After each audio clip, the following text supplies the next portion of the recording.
নমস্কার। যুক্তি তর্ক সঙ্গে অর্কই আপনাদের স্বাগত। আপনাদের সঙ্গে আমি অর্কপ্রভ সরকার। দেখুন, বাংলাদেশে নির্বাচন কবে হবে সেই সম্পর্কে স্পষ্ট কোনো রূপরেখা কারুর সামনে নেই। আন্তর্জাতিক খ্যাতিসম্পন্ন বাটপার ইউনূস নির্বাচন করতে চাইছেন না। তিনি যে ডেডলাইন দিচ্ছেন ডিসেম্বর থেকে জুন, ওগুলো কথার কথা। ছোট সংস্কার, বড় সংস্কার, সংস্কারের প্যাকেজ, মানুষ চাইছে তাকে, এইসব কথা বলে তিনি বিভ্রান্তি তৈরি করছেন এবং ক্ষমতা ছাড়তে চাইছেন না। ইউনূস হচ্ছে এমন প্রজাতির লোক যে দেহত্যাগ না করলে পদত্যাগ করেন। আমরা চাই তিনি শতায়ু হন, সুস্থ থাকুন। যে লোকটা গ্রামীণ ব্যাংকের ম্যানেজিং ডিরেক্টরের পদ ছাড়তে চায়নি, সে প্রধান উপদেষ্টার পদ ছাড়বে?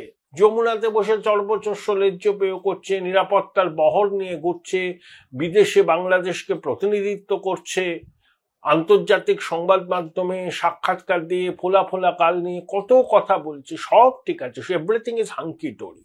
আমি বলে নাও আন্তর্জাতিক খ্যাতি সম্পন্ন বাটপার, ওকে টেনে না নামালে ক্ষমতা থেকে ও কিন্তু সরবে না। এখন নির্বাচন পিছিয়ে দেওয়ার জন্য ইউনূস একটা মারাত্মক চক্রান্ত করেছে। সেটা হচ্ছে এই যে রাখাইন প্রদেশ, রাখাইন আর্মিকে বাংলাদেশ হিউম্যানিটেরিয়ান সাপোর্ট দেবে রাষ্ট্রপুঞ্জের অনুরোধে।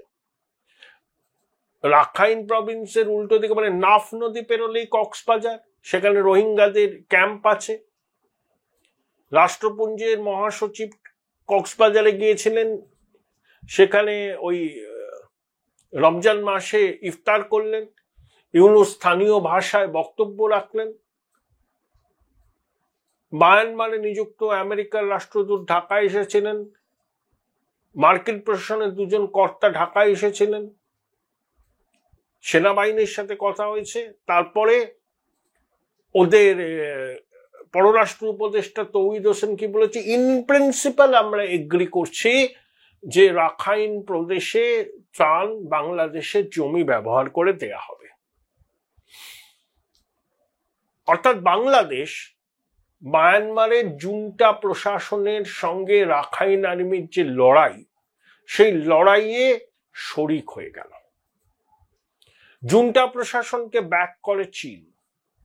আবার ভারতের সঙ্গে জুন্টা প্রশাসনের সম্পর্ক ভালো, আবার আরাকান আর্মির সঙ্গেও ভালো, কারণ আমাদের কালাধান প্রজেক্ট আছে, একেবারে ওখান থেকে মিজোরাম হয়ে থাইল্যান্ড পর্যন্ত সিটওয়েটে আছে।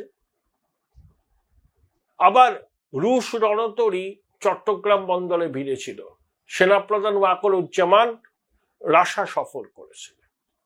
আচ্ছা, ইউনূস তার অন্তর্বর্তী সরকার অসাংবিধানিক, অনির্বাচিত, মানুষের সমর্থন নেই, ভোটে জিতে সরকার আসেনি। বাংলাদেশকে সে যুদ্ধে জড়িয়ে দিল এবং বাংলাদেশের মাটিকে আন্তর্জাতিক বৃহৎ শক্তির খেলার মাঠ করল। যে এত বড় সিদ্ধান্ত ইউনূস নিয়েছে, কোনো ঐক্যমত্য হয়েছে? বাংলাদেশের বিভিন্ন রাজনৈতিক দলের সঙ্গে আলোচনা করে হয়েছে? একটা অসাংবিধানিক, একটা অনির্বাচিত সরকার কখনো এই গুরুত্বপূর্ণ সিদ্ধান্তটা নিতে পারে যে বাংলাদেশের মাটিকে ব্যবহার করে রাখাইন প্রদেশে ত্রাণ সামগ্রী দেওয়া হবে এবং আরাকান আর্মিকে সমর্থন করা হবে? অর্থাৎ ইউনূস চাইছে বাংলাদেশ যুদ্ধে জড়িয়ে যাক। ওই যে র্যাব হত্যাকাণ্ডে গঠিত যে বিচার বিভাগীয় কমিশন আছে, তার যে মাথা অবসরপ্রাপ্ত সেনাকর্তা ফজলুর রহমান কি বলেছেন, যে পাকিস্তান ভারতের যুদ্ধ হলে ভারতকে শিক্ষা দিতে সেভেন সিস্টার দখল করতে হবে চীনের সাহায্য নিয়ে। কারণ তার মতে ভারতে মুসলমানরা বিপন্ন, তারা নাকি খুন হচ্ছেন, তাদের জমি মসজিদ সবকিছু কেড়ে নেওয়া হচ্ছে, মাদ্রাসা কেড়ে নেওয়া হচ্ছে।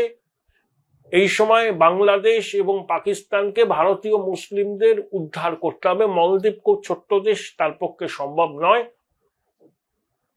তাদেরকে উদ্ধার করতে হবে এবং সেই জন্য প্রয়োজনে চীনের সাহায্যে আমাদের সেভেন সিস্টারকে দখল করতে হবে। স্পর্ধা দেখুন, শুধু ভাবি স্পর্ধা দেখুন, বাংলাদেশে যে মুসলমান মানুষ বাস করেন ভারতে তার থেকে বেশি মানুষ বাস করেন। বাংলাদেশের সংখ্যালঘুদের অবস্থা কি? 23% ছিল, এখন 8%-এর নিচে। এই প্রশ্নের জবাব দেবে শুধু ইউনূস তার জঙ্গি জিহাদি সহযোগীরা? মাথা ভেঙে দেয়া হবে এই স্পর্ধা দেখালে, চোখ তুলে ভারতের 7 সিস্টারের দিকে তাকালে। পাকিস্তান কিরকম মিনমিন করছে দেখছেন না, বারবার আন্তর্জাতিক মহলে যাচ্ছে যুদ্ধ যেন না হয়, আমরা নিউক্লিয়ার পাওয়ার। নিউক্লিয়ার পাওয়ার তো কি আছে, ভারতও নিউক্লিয়ার পাওয়ার। ওই নিউক্লিয়ার পাওয়ারের কথা বলে এবার আর কিন্তু রক্ষা পাওয়া যাবে না। সন্ত্রাসবাদী ঘাঁটি ভাঙবেই ভারত, এবং তার মদতদাতাদের এমন শাস্তি দেওয়া হবে তা কল্পনা করতে পারছে না। এই যে বজলুর রহমান এমনি এমনি বলল, ও বলেছে, ওকে দিয়ে বলানো হয়েছে। মাহফুজ আলমের পোস্টের কথা মনে আছে, যে ইউনূসের প্রধান সহকারী, নতুন বাংলাদেশের মানচিত্র, নতুন বন্দোবস্ত, গৃহযুদ্ধ, যে ভারতের উত্তর পূর্ব, পশ্চিমবঙ্গ, আসাম, ত্রিপুরার একটা অংশ জুড়ে নতুন বাংলাদেশ, সেটা না হলে নাকি বাংলাদেশের অস্তিত্ব সংকটে পড়বে। ওরা তো জঙ্গি, ওটা রাজাকারের বাচ্চা, ওরা ইউনূস এদেরকে নিয়ে চলে। এবার বুঝতে পারছেন, এইসব বলে ইউনূস বাংলাদেশকে যুদ্ধে জড়িয়ে দিতে চাইছে। যুদ্ধ হলে তখন কি আর কি দেশের মানুষ বলবে যে এখন নির্বাচন করতে হবে? যুদ্ধকালীন পরিস্থিতিতে সবকিছুই অস্বাভাবিক, কখনো স্বাভাবিক প্রক্রিয়া চলতে পারে না। রাজনৈতিক সমাবেশ, পলিটিক্যাল অ্যাক্টিভিটি সবই বন্ধ হয়ে যাবে। ইউনূস এটা চায়, জরুরি আপৎকালীন অবস্থা জারি হবে, যুদ্ধ পরিস্থিতি। তখন কে নির্বাচনের কথা বলবে? তখন ইউনূস ক্ষমতা ভোগ করতে পারবে। এটাই ও চাইছে, বাংলাদেশকে যুদ্ধে জড়িয়ে দিয়ে কোন রাজনৈতিক দলের সঙ্গে কথা বলে ঐক্যমত্য না করে অনির্বাচিত অসাংবিধানিক সরকার এমন একটা সিদ্ধান্ত নিল যে বাংলাদেশের মাটিকে ব্যবহার করা হবে আরাকান আর্মিকে সাহায্য করার জন্য, ত্রাণ পৌঁছানোর জন্য।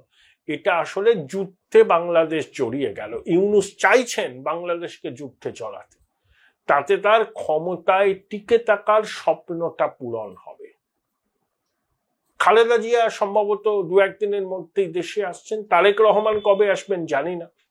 ইউনূসের এই সিদ্ধান্তে সবকটা রাজনৈতিক দল তীব্র প্রতিক্রিয়া চালিয়েছে। মির্জা ফখরুল ইসলাম আলমগীর থেকে শুরু করে বিএনপির অন্য নেতারা সবাই বলে যে এইসব সিদ্ধান্ত কোনো অনির্বাচিত অন্তর্বর্তী সরকার নিতে পারে না।